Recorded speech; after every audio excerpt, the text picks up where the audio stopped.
The debate about minimalist footwear, about barefoot shoes, about barefoot running continues, or does it?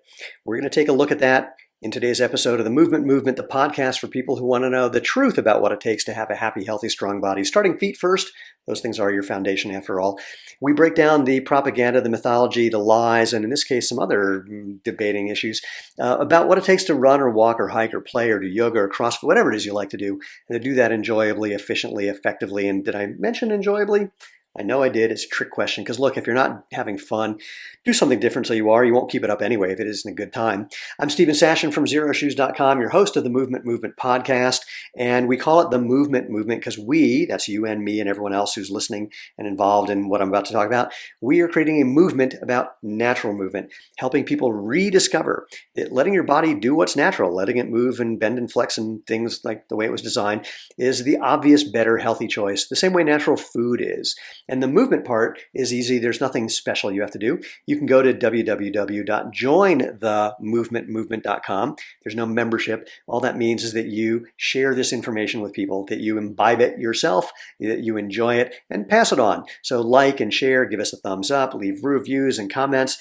You can hit the subscribe and the bell on YouTube if that's where you're watching this. Look, if you want to be part of the tribe, you know how. Subscribe.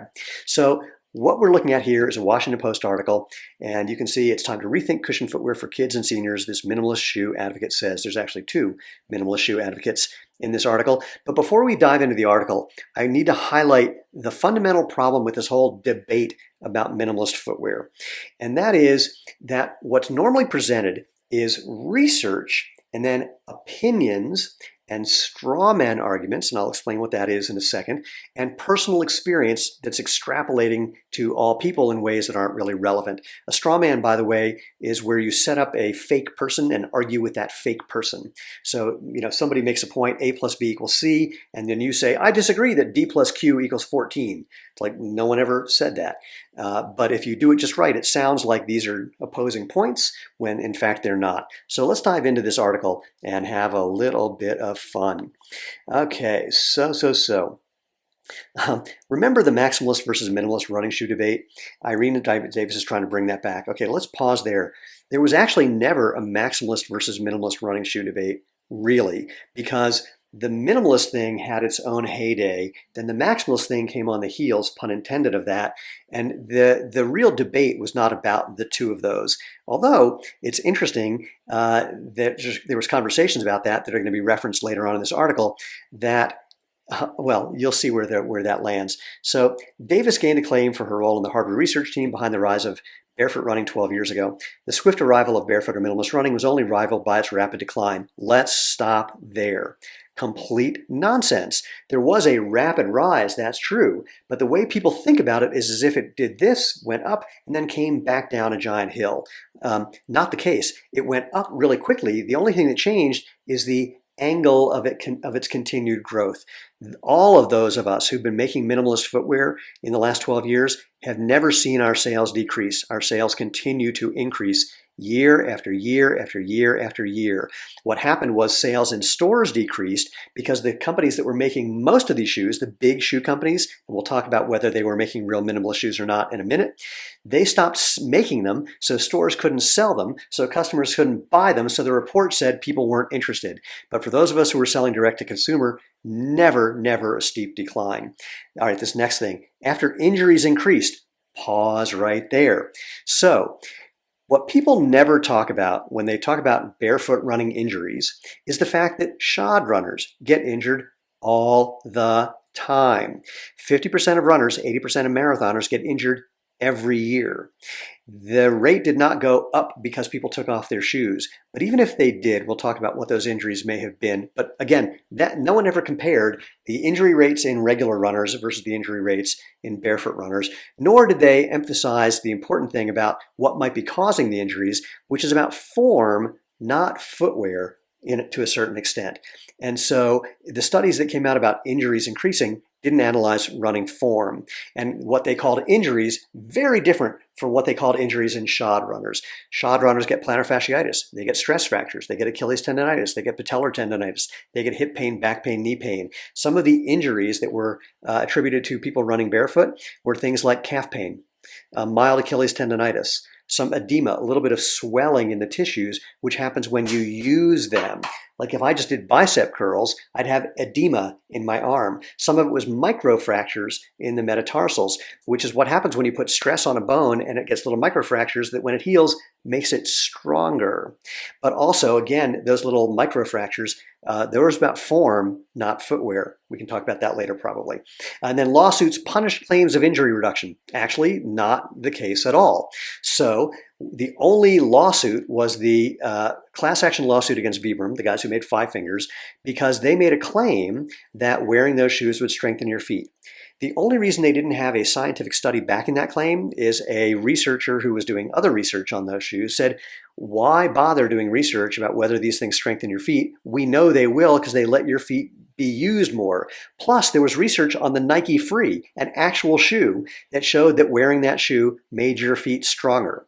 So this lawsuit settled for pennies on the dollar compared to similar lawsuits about toning shoes because I hypothesize that the defense realized, or the prosecution realized, that you could draw enough dots and lines between like that Nike Free study and just using your feet naturally, and research from Dr. Sarah Ridge at BYU, who showed that just walking in minimalist shoes does in fact build foot muscle strength. You could put enough connections together that there was really no case. So Vibram, they didn't care. They settled out of court for $3.75 million.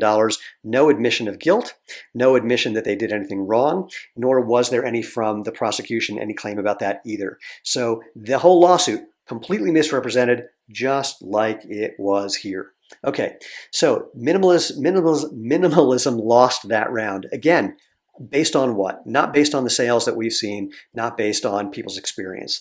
Now, based on Irene's research, she's again advocating for footwear that lacks support or cushioning, this time with a focus on all people, not just runners, that's important, but especially children and seniors. Now, first of all, to say that she's again advocating for footwear, she's never stopped. So that's sort of slightly misleading. Not a big deal, but it's important to put out that what seems to happen is people minimize the value of the ongoing research that Irene and many, many others around the world have done by just saying, oh no, we're out again just trying to prove that we're right. Not the case at all. So let me read some more from Irene. Oh, this is great. This is brilliant. Hold on. There's an ad here for Allbirds. Allbirds, if you don't know, just recently filed to go public, and they've been claiming publicly for the last however many years they've been around that since day one they've been profitable. But now in their filing to go public, they actually revealed they've never been profitable. They've been losing tons of money. Their rate of growth has slowed, and their rate of expenses has grown over this time. And they've also are involved in a class action lawsuit from people claiming that their sustainability claims are not true. So somewhat ironic that showed up here. But anyway, let's back up to Irene.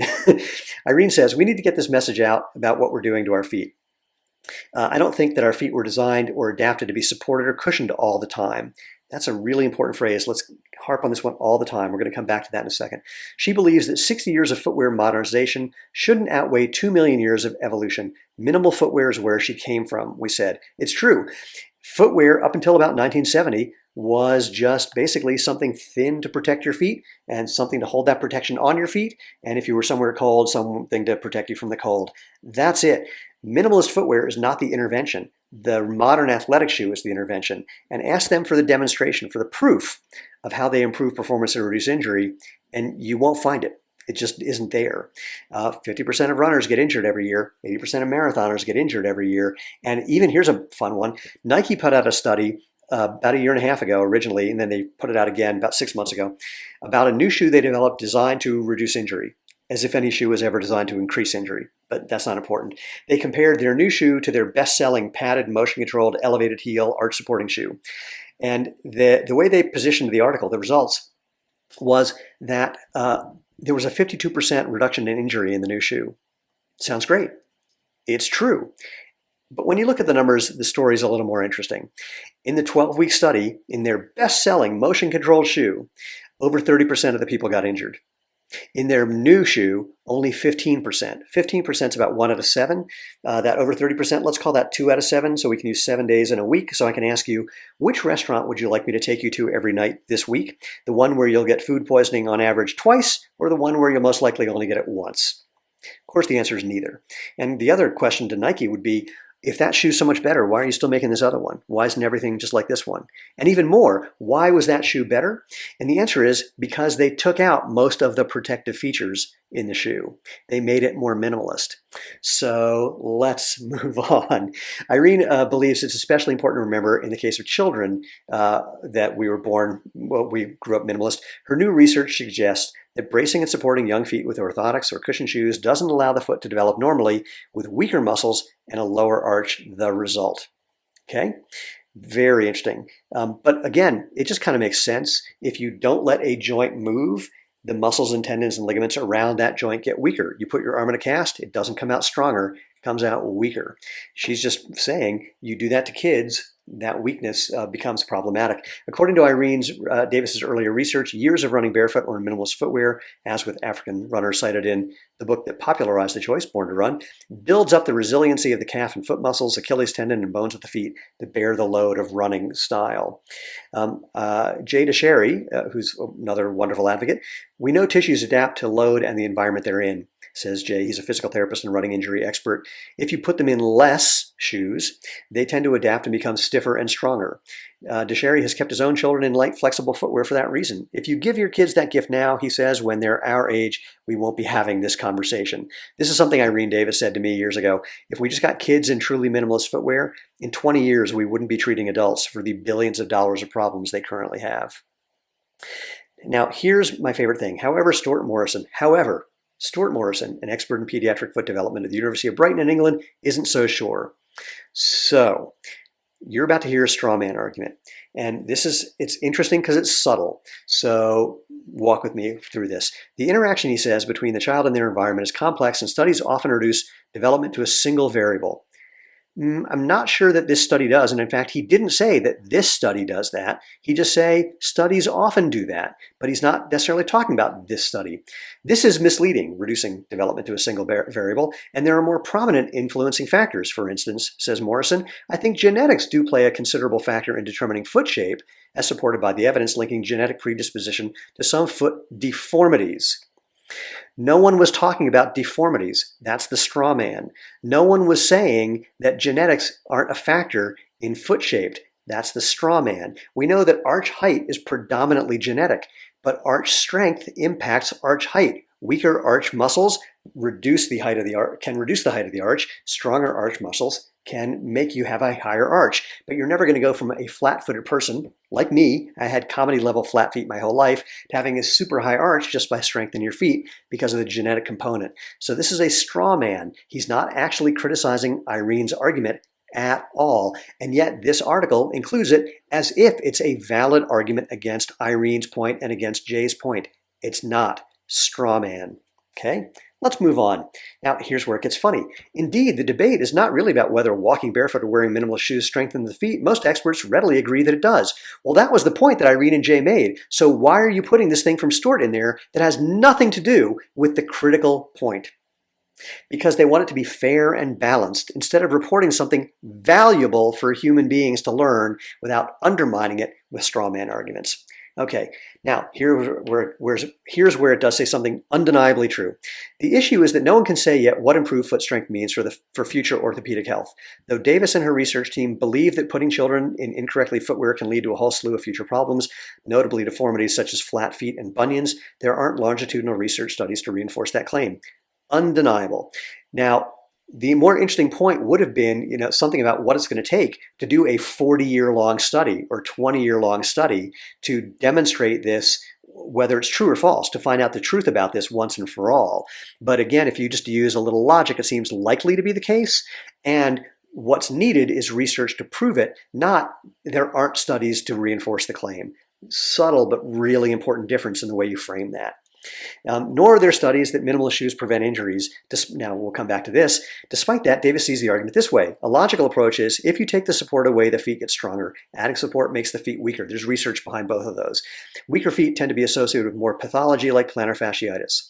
Now, there's not a study that's shown that minimalist shoes prevent plantar fasciitis. Guess what else there's not? There's not a study showing that any modern shoe prevents it, one of the most common injuries from shod runners. It leaves that line out. Plantar fasciitis, one of the most common injuries from runners in regular modern running shoes. But that's right, there's not a study showing that minimalist shoes prevent that, because the study hasn't been done, not because there's not a study. This study proves anything opposite. Again, subtle way of changing the language that makes a very big difference. Even people who've conditioned their feet to the stresses of barefoot running. Okay, I forgot. So here's one where we're going to be talking about someone's personal experience that they try to use to extrapolate to other people who are nothing like this person. We're talking about a world champion runner, Lopez Lemong. If you're not a world champion runner, let me ask you two questions. One, why do you care what he's doing? Because he's going to try to do things to maximize his time as a professional runner, to maximize the value of that. And secondly, he's a genetic freak. As am I. I'm a Masters All-American sprinter. I'm 59 years old. For men in the 55 to 59 age group, I'm one of the fastest guys in the country. I'm a genetic freak. I didn't have to do anything to be like that. I was always one of the fastest kids people knew, just the way it is. So, and Lopez is going to be talking about his personal experience, which doesn't necessarily extrapolate if you're not a thin, super fast runner. So that's another point. But anyway, let's read what he has to say. Lopez didn't wear shoes till he immigrated to the U.S. at age 16. He believes you can benefit from wearing a more structured shoe, though he values the foot strength he gained from walking and running barefoot. Quote, I don't believe that a 14-plus year professional career would have been possible without the support of shoes on paved roads and through thousands and thousands of miles of training in a season. Okay, it's another straw man argument. First of all, like I said at the top of this article, this is also about not just runners. So here we're bringing in a runner, not necessarily relevant. This guy who puts in thousands and thousands of miles in training, most people don't do that. And the straw man is also, no one said, and in fact, at the very top of the article, Irene says you shouldn't be wearing cushion shoes all the time. No one said don't wear cushion shoes or specialized footwear under specific circumstances, like if you are a professional runner who got used to wearing a certain product and are, by the way, getting paid a lot of money to wear shoes from footwear companies that make that specific product. Now he says, plus the conditions in Kakuma and South Sudan where he grew up were more conducive to running barefoot with sandy, soft ground and grasslands. The conditions that amateur and professional athletes face in developed countries are not conducive to barefoot running. Tell that to a Bibi Bikila, who won the marathon barefoot, to Zola Budd, who won, I think it was 5K or 10K, I always forget, to Ron Hill, who ran a 10K in Mexico City barefoot.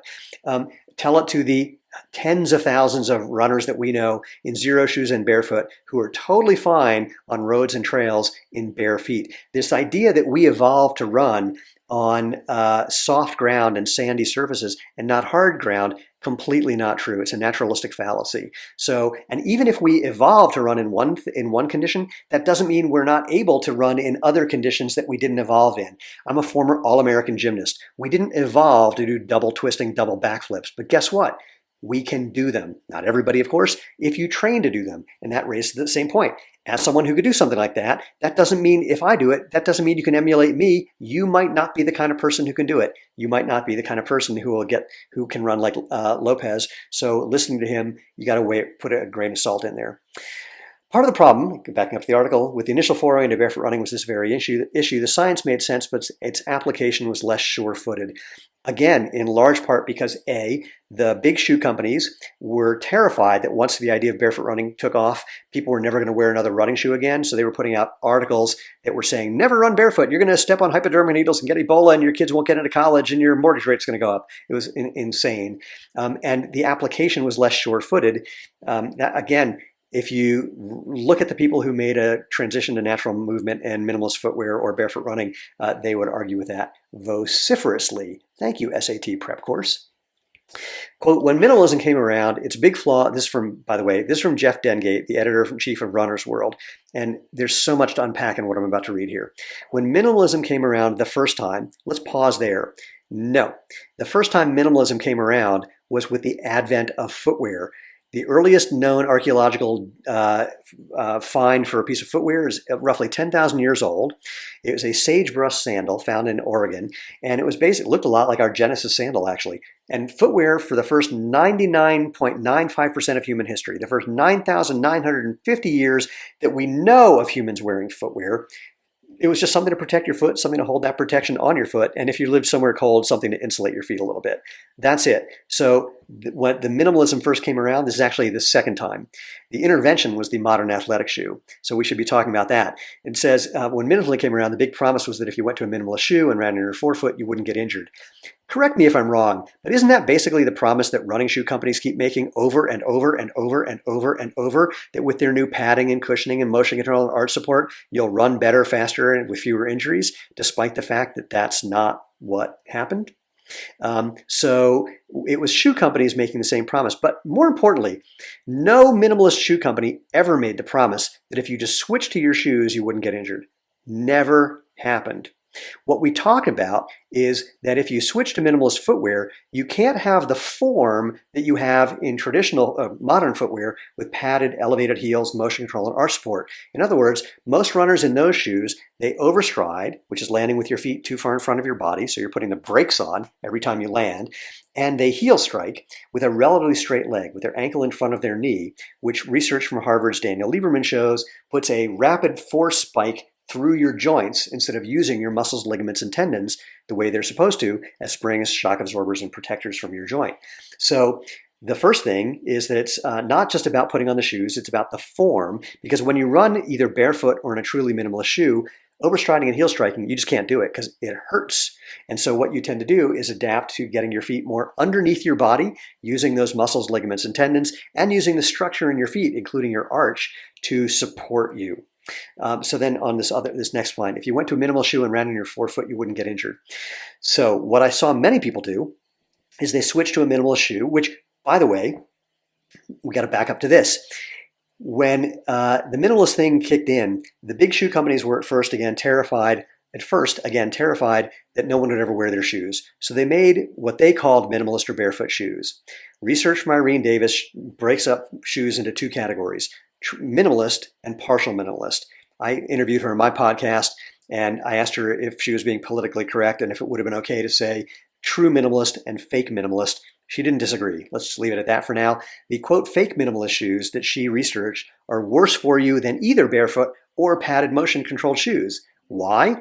Because they got rid of much of the padding, but not enough. There's still enough padding in there that people were wearing these and continuing to overstride and heel strike, but without the other things that you need to accommodate overstriding and heel striking to the best that a shoe can, which, by the way, is not very much, like motion control, because your heel's a ball. If you land on your heel, you're unstable, so now you need motion control. Arch support, because if you land on your heel, by the time your foot comes down, your arch is in a weak position under a lot of strain, but if you provide support, quote, support for your arch, then the strain isn't there, but it also weakens your foot. That's research from Protopapas that Irene Davis mentioned earlier. And so so the partial minimalist shoes, the fake minimalist shoes, are worse for you than either end of the equation. And that's what most people were wearing. In fact, if we talk about running barefoot, I met so many people in that era, that 2009 to 2011, who called themselves barefoot runners, but never had their bare feet on the ground. So there's a lot of conflation going on there. We all said it's about the form, not the footwear. It just so happens that the form is informed by the footwear. Let's see, moving on. Maximalist shoes. Okay, this is interesting. Maximalist shoes with a thick sole of cushioning under the foot and a lighter upper feel good. Great. Interesting way of putting it, but it would have been good to not have a period at the end of that sentence and just go to the comma, because the next line is, however, when it comes to injury. Thick-soled cushion shoes don't appear to be any more protective than their thin-soled rivals. Now, here's a really, again, subtle, interesting editorial thing. This needs to be spun around. The point is that it says previously, there was an argument in this article that there was no proof that thin-soled running shoes were better for you, but here it's saying that the big thick ones aren't better for you, which means they're basically equal, which means there may as well be proof that they're not worse for you. So they've turned the whole equation upside down in this situation in a way that's kind of funny. And by the way, just because something feels good, that doesn't mean it's good for you or good for you in a different situation. You try on this shoe in a shoe store and it feels good, great. But what's going to happen when you take it for a run? What's going to happen when that cushioning starts to wear out? What's going to happen when the sole starts to wear out? What's going to happen after time if you're not using your feet naturally and your feet get weaker? So the fact that it feels good right now, not important. Cheese Whiz tastes great in certain recipes. Not the kind of thing you want to make a diet out of. Anyway, moving on. In fact, because the body automatically adjusts the springiness of the leg muscles according to the level of cushioning of the shoe and the ground underfoot, some research shows that maximalist shoes actually increase the impact to the leg with running. This is almost hidden in this article. This is basically showing that, or talking about research that shows that the maximalist shoes are bad for you. So again, the argument, the debate is a fake debate. There's research showing that maximalist shoes are bad for you, and there's not genuine research showing anything about whether minimalist shoes are better or worse for you. There's actually research showing they're not worse for you, but that research hasn't been done very well, very conclusively with the best design study you could think of, because it would cost millions of dollars. And guess what? The only companies who benefit from it are those like Xero shoes, where we don't have millions of dollars to spend on this. And I have to tell you, this is hearsay, but I know that the big shoe companies know that if that research was done, they would lose. Because I've had CEOs from 2 major footwear brands and a senior vice president of another basically say exactly that to a good friend of mine. So anyway, moving on. For seniors, ultra cushion shoes might lead to a different danger, the risk of falling. That's what happened to my dad 6 years ago. Davis hypothesizes, and hypothesizes is a very interesting word to use here. Davis hypothesizes that shoes with an extra thick layer of foam can filter out sensory information, diminishing balance and stability and increasing the likelihood of falls, a significant risk to the health and the largest cause of injury-related deaths in older adults. Hypothesizes is a funny word to use there because, again, think about it logically.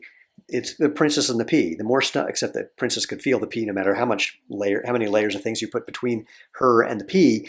But with footwear, the thicker you get, the less feedback you get. You're not using those 200,000 nerve endings in your sole. The stiffer the sole gets, which happens with thickness, the less feedback you get. It's not a hypothesis. It's just screamingly obvious.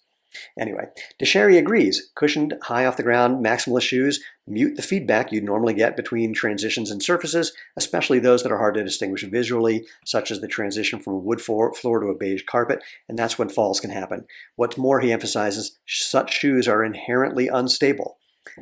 This is, again, almost hiding in here the debate about maximal and minimal. You may have gathered there's already more things against maximal than there are against minimal. Thin-soled minimalist shoes are lower with better ground feel, says Davis. It's been shown that elderly people in minimalist shoes have better balance and coordination. Chalk another one up for minimalist footwear. So where does that leave parents and seniors? We have the ability to give our kids more than just one footwear style, says Dicharry. And that's the opportunity for good biomechanics and give more than just footwear style. The opportunity for good biomechanics and a strong and robust skeleton. Putting them in as little shoe cushioning as possible, the wide toe box for their toes to spread out, ensures they build proper coordination and stability for now and later in life. This is something similar to, here's a line, if you could go back and make a simple change to your footwear 25 years ago for better functioning now, wouldn't you change your kicks? Well, you don't have to go back in time. You can start at any time. Just like research showing how 90-year-olds can engage in a strength training program, weightlifting program, and get stronger, never too late to switch. Never too late to build up as much strength as you can, starting from where you are. Irene said something like this to me years ago. She said, if we just got kids in minimalist footwear, we wouldn't be treating them as adults for the billions of dollars of problems that adults currently have. For the elderly, everyone ages and our parts get old. Some people's feet and ankles move pretty well, others don't, Dicharry says.